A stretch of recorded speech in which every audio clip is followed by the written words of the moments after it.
Greetings, everyone. Keith here. Hoping everybody's having a good day, enjoying life, living life, loving life. Coming at you tonight with some more stuff from the Universal Postal Union. Going to continue going over their documents. And of course, there's a reminder to hit the like, share, and subscribe. There's a PayPal button below for anybody that wants to share some love. And the StreamYard link is down there for anybody that wants to come up and share on the panel.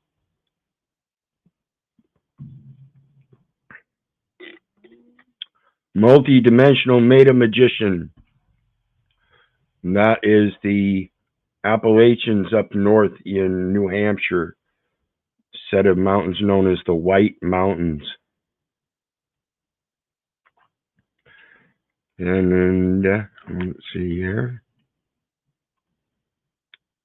To get started, we're going to go back to our document, the convention.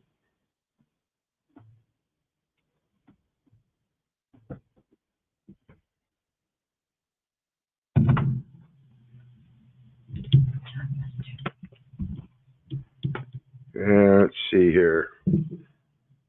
Excuse me just a minute, folks.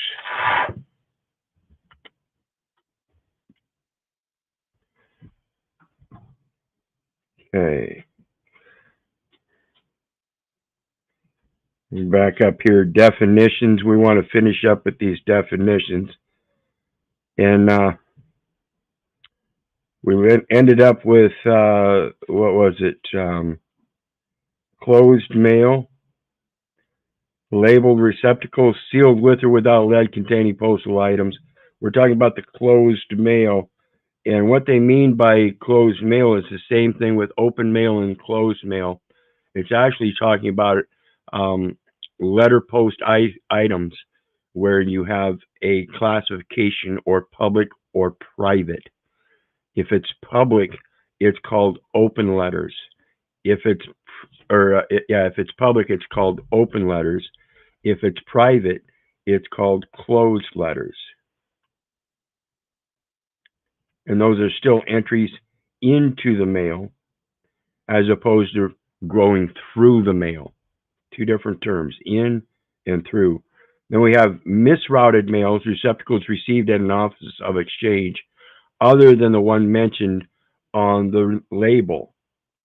Receptacle is the same thing as label here. Personal data. Information needed to identify a postal service user. So, as I've said before, oops, I guess I missed that. There you go. As I've said before, the address is specific. When they teach you in a public education system the indoctrinated way to address things, I urge you to look beyond and find other ways to do so.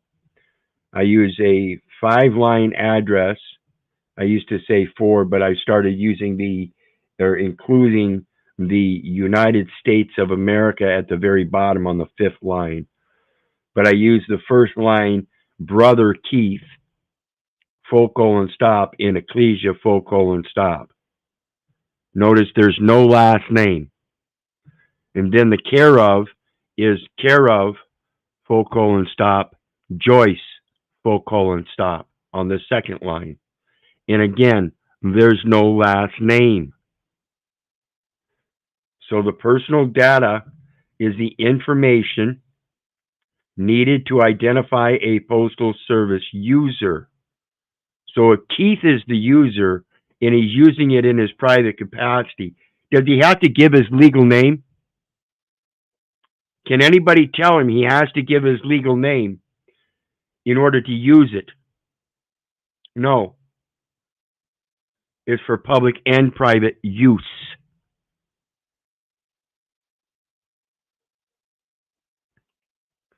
The next one, missent items. Items received at an office of exchange, meant for an office of exchange in another member country.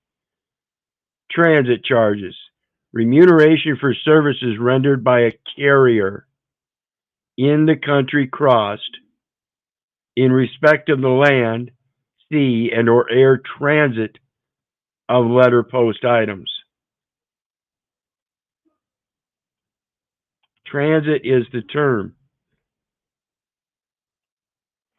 not travel, not transportation, not anything else.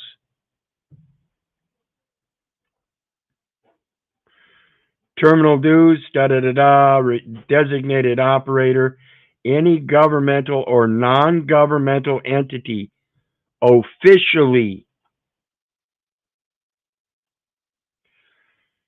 designated by the member country to operate a postal services and to fulfill the related obligations arising out of the acts of the Union on its territory. This is why it's very important to understand your capacity as it relates to the Postal Service and how it operates and the acts administered under it. You have to understand your capacity of public and private. If you don't understand this and you're indoctrinated into addressing everything in an official style, you will be treated officially as if though you hold an office of public, and therefore you must perform. Small packet, item conveyed under the conditions of conventions and the regulations. Inward land rate. Inward land rate, because it's an extension of the laws of the sea. Remuneration owed to the designated operator of the country of destination by the designated operator of the dispatching country. So you have to have a contract between the two for the third party to dispatch from point A to point B. In compensation for the costs incurred in the country of destination for parcels received. So if I'm the one receiving it, and it's no cost to me, and it's the territory that it goes into or goes through that guarantees freedom of transit is guaranteed throughout the entire territory of the Union, then where is the expense incurred? If not demanded upon the one receiving or sending. And of course, it says, inward land rate, remuneration owed to the designated operator of the country of destination. It's owed to the country of destination. So why is it they won't send it unless the one sending it from the dispatching country pays first? If I don't have an expense on my end for receiving it, then why is the Postal Service, the one that's supposed to guarantee freedom of transit throughout their entire territory of their union, why are they the ones saying that I owe the dispatching country if there's no such agreement?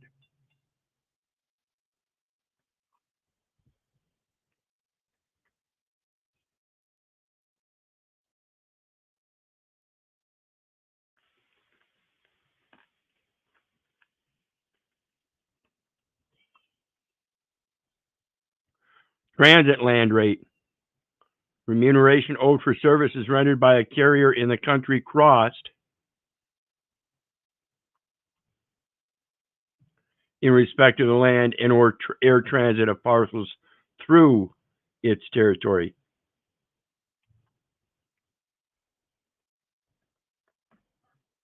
See the difference?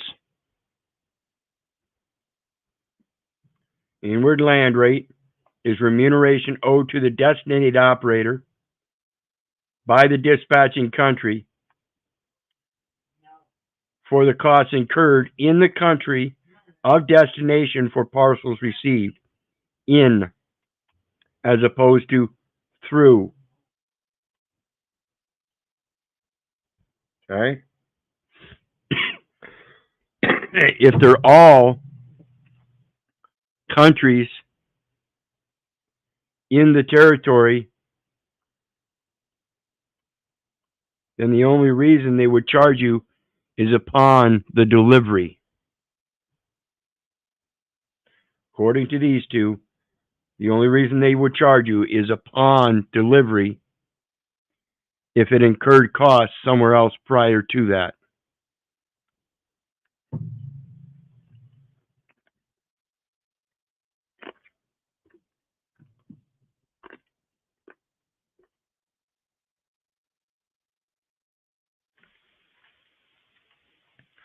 C rate, remuneration owed for services rendered by a carrier participating in the C conveyance of parcels.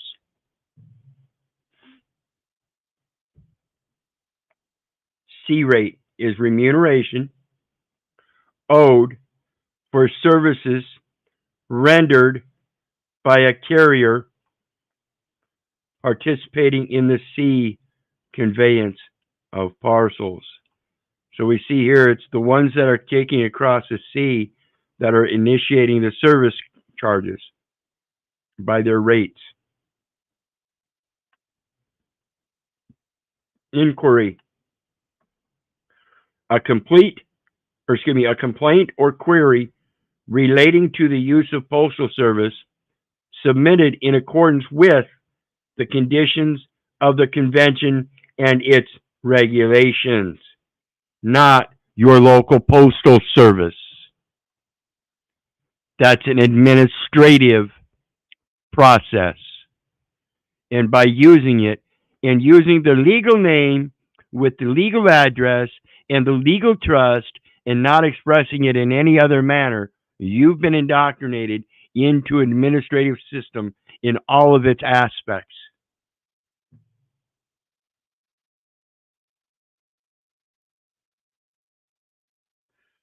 Universal Postal Service.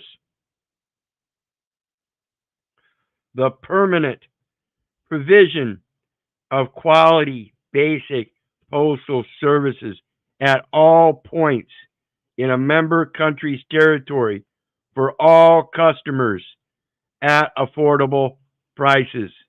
At affordable prices.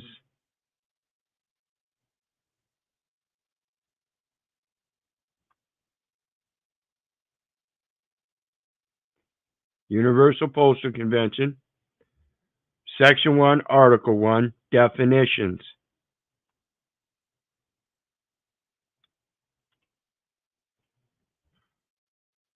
Universal Post Constitution of the Universal Postal Union.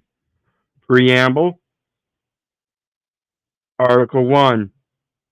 The countries adopting this Constitution shall form, under the intergovernmental organization entitled the Universal Postal Union, a single postal territory for the reciprocal exchange of postal items. Freedom of transit shall be guaranteed throughout the entire territory of the Union, subject to the conditions specified in the Acts of the Union and any additional protocols thereto.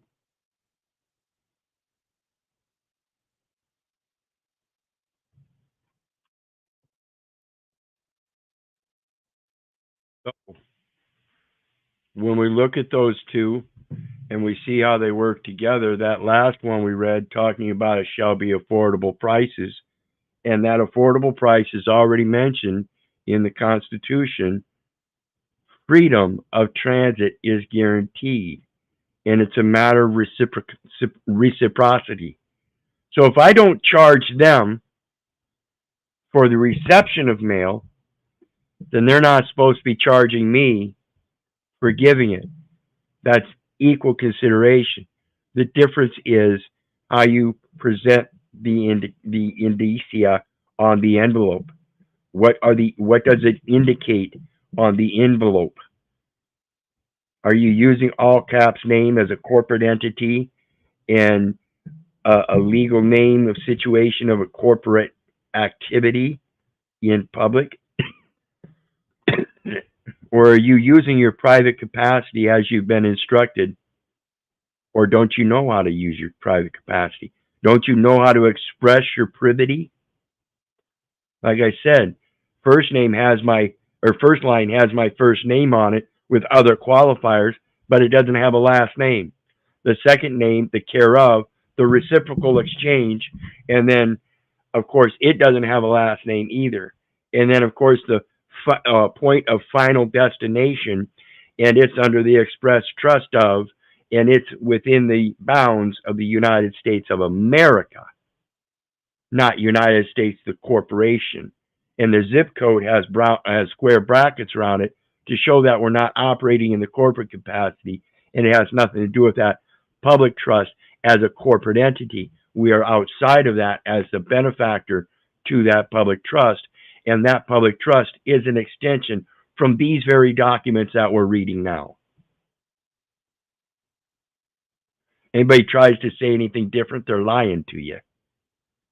You can find it in the way it's written. This is a contract for other nations to write an underwriting of that same contract in their language, in their grammar. So let's take a look at it again. Because the next one talks about the aim of the Union shall be to secure the organization and improvement of the postal services. Not your nation, not your state, not your county, not your municipality, not your household, but the improvement of the postal services, and to promote this sphere and development of international collaboration so that household at the most local and centralized point is your house, and it is an international jurisdiction. The Union shall take part as far as possible in postal technical assistance sought by its member countries. Now, if it's going to do that for its member countries, which are trustees, then it must do it for the benefit of who? The beneficiaries. Who are the beneficiaries? The ones that are adding to that benefit trust. The ones giving all the data elements are the benefactors. If you teach people that they're the benefactors and what they're putting into and how important it is to make sure they protect themselves in that, they will learn to do so. That's all I'm trying to do here. This is all a global postal trust service.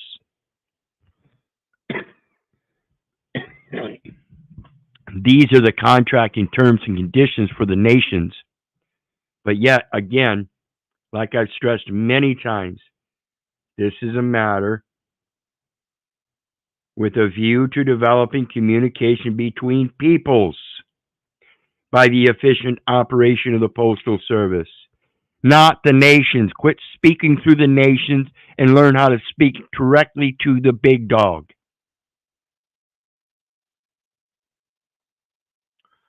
Article 2, the definitions. For the purpose of the Acts of the Union, the following terms shall have the meanings defined below. Postal Service, all international postal services, whose scope is determined and regulated by the Acts of the Union. Even that house, that address on your house is determined by the Act of the Union.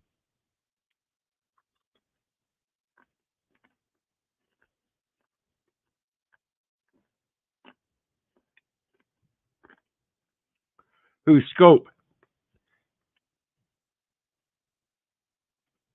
the main obligations of postal services are to satisfy certain social and economic objectives of its member countries. Social and economic. Who's driving the economy then? Let me ask you guys. Let me ask you guys one more time. Who do you think is driving the economy if it's the obligation of the Postal Service? Huh? Who do you think's running the economics if it's the obligation of the Postal Service? And it's the obligation of the Postal Service in translating the different weights and measures throughout those various different countries. And they're the ones that hand out all these scales to do those manipulations and regulations. Keep insisting that it's the banks and all this other stuff. Who do you think the first bank was?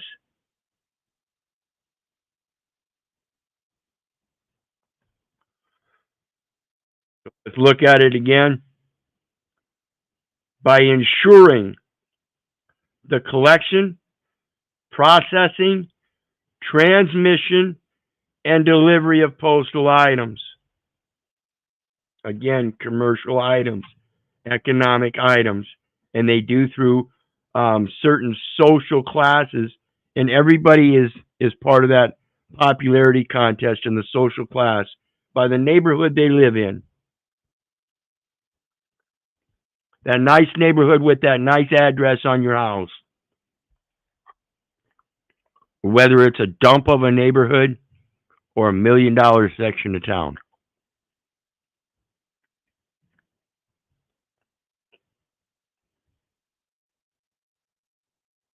Member country, a country that fulfills the conditions of Article 3 of the Constitution. Let's look at that real quick. It's going to tell us about Article 12. Members of the Union, member countries of the Union shall be countries which have membership status at the date on which the Constitution comes into force. Again, it's the only way they can enforce the Constitution of the United States is under the Constitution of the Universal Postal Union for all things posted to those public accounts. Countries admitted to membership in accordance with Article 12. So when we look at Article 12, any member of the United Nations may accede to the Union. May accede to the Union. Any sovereign country which is not a member of the United Nations may apply for admission as a member country of the Union. Accession or application for admission to the Union must entail a formal declaration of accession to the Constitution and to the obligatory acts of the Union. There it doesn't say about any country, but it does say any sovereign country which is not a member may apply. And you have the plenary powers in your little finger just as well as any country does. Understand your plenary power simply means to be able to make your own choices, your own free will, and the competency and sound mind to do so as a reasonable and logical being.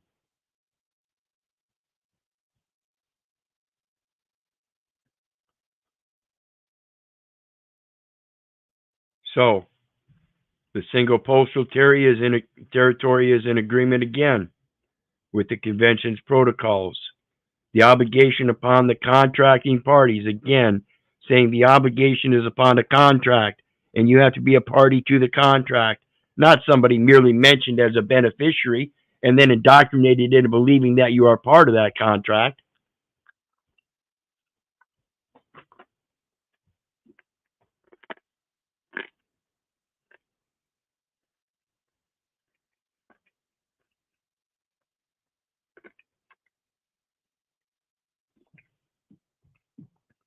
The obligation upon the contracting parties to the acts of the Union to provide for reciprocal exchange of postal items. Again, that's that circulation.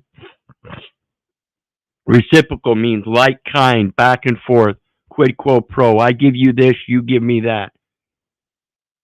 That's the concept of circulation currency, including freedom of transit, and to treat postal items in transit from other countries like their own postal items without discrimination, subject to the conditions specified in the Acts of the Union. So why are they charging you? Again, if it's based on freedom of transit, why is it they are charging you? Is it you that is incurring an expense and therefore charging someone? Or are you incurring the expense and not charging someone? Because you incurred an expense because the Postal Service said so. So that means it's the Postal Service that believes you're a contractor and has to pass on an expense rather than understanding or comprehending that you're the benefactor because, of course, you've not expressed that. Of course, it's because nobody's taught you how to do so. 5-line address, don't use last names. Use other qualifiers to identify the people and only use the first names.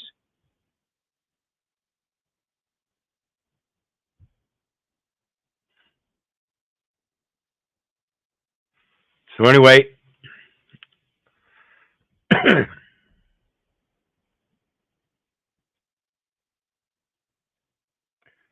freedom of transit is defined as an obligation for an intermediate member country to ensure the transport of postal items passed on to it in transit for another member country, providing a similar treatment to that given to domestic items, providing similar treatment to that given to domestic items.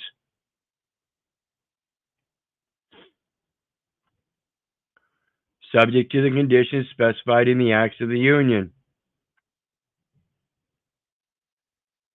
Postal item. Generic term referring to anything dispatched by the designated operator of a member country. Designated operator of a member country. That's a postal item. So if you're not a designated operator of a member country and you're just a private being, do you use the generic term of postal item? You've been indoctrinated to. Just like you've been indoctrinated to use that address in a national format to look like you're a common carrier. Designated operator, any governmental or non-governmental entity officially designated by the member country to operate postal services and to fulfill the regulated obligations arising out of the Acts of the Union on its territory. Is that post office box on your house? Oh, goodness gracious, did you put it in the wrong place? Did you not let them know that you are not a designated operator and that actually belongs on a post out in the front of the road? And that post out on the front of the road, you're allowed to use a number in lieu of the name and address?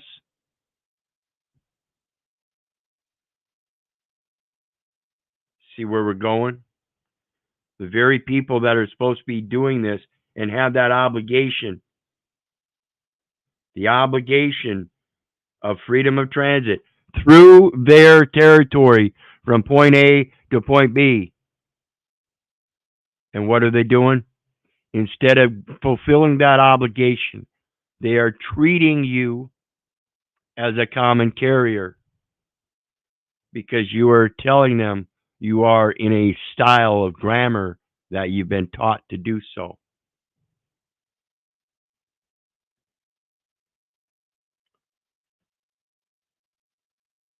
Reservation.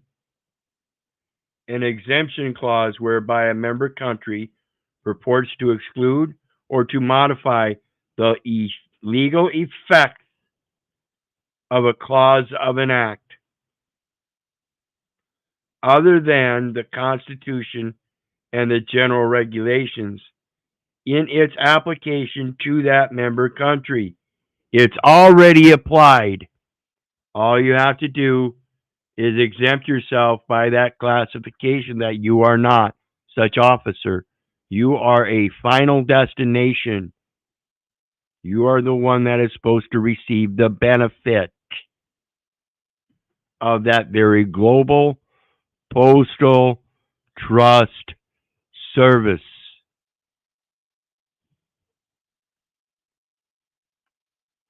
Any reservation shall be compatible with the object and purpose of union as defined in the preamble and Article 1 of the Constitution.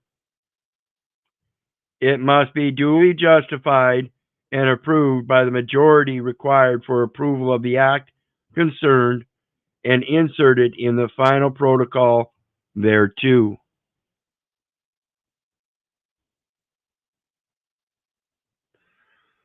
So if that obligation is already there, then all you have to do is clarify that they need to fulfill that obligation because you are not a common carrier.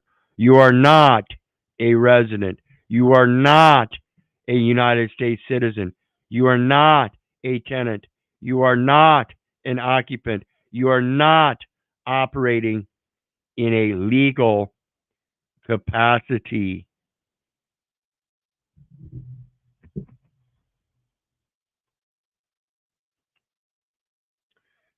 I hope that helps explain that a little bit more concisely now that you see it. It says in their own words through the Constitution, first article, and the final protocols, first article, both their explanatory statements and their definitions, they concur, and it is their obligation to fulfill freedom of transit, and all you have to do is hold an equal station and let them know, hey, I'm not the intermediary that is required to fulfill that obligation, but I will remind you of your obligation.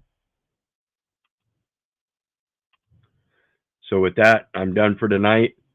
I want to thank everybody for your support. Please hit the like, share, and subscribe button. And of course, there's PayPal button down below. Anybody that wants to share some love, always appreciated. Every little bit helps. And we will be back again tomorrow night with some more. And hopefully the rest of this will go a little bit faster as I read through it and try to make some simple correlative points. But now I hope the first 3 days we've spent on showing you their obligation. It's already written. All 193, 194 countries that have ceded their state to the United Nations have already agreed to that very first Article 1. As it states, they must. Not necessarily must, I guess, but it's part of the contract. You got to agree with Article 1. Freedom of transit is guaranteed. Now, once you know that, why would you charge anything else? Don't know. So with that, we're out. Remember, I love you. I don't care if you give a rat's ass whether you love me back or not. And that's to say, I don't care if you hate me. So may God bless you and have a good night.